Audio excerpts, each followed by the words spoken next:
Hi, I'm Eric Wyatt. I'm the Chief Operating Officer with Boston Market, and I'm here with Easy Cater to talk to you about catering operations.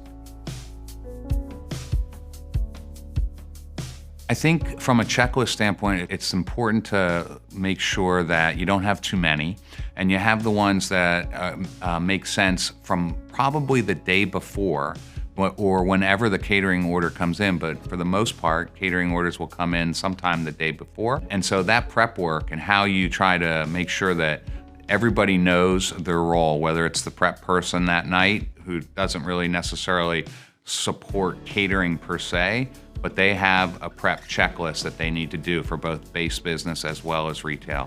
And then what do you need to cook? And so are you utilizing something like in our business, a cooking schedule, both for side items and or back of house production items and or front of house, what we use for our rotisserie chicken as an example. And that takes time. You don't get time to cook for 2 hours rotisserie chicken if the order is asked for the day before and you didn't actually do anything about it that morning. The checklist that you have to have is everything complete in the order.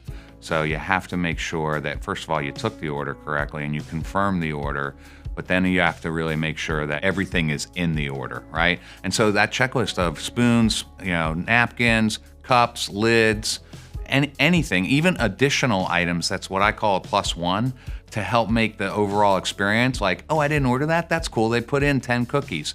Awesome, right? But so how do you not only check off the boxes that you have, but the ones that you know are gonna bring them back?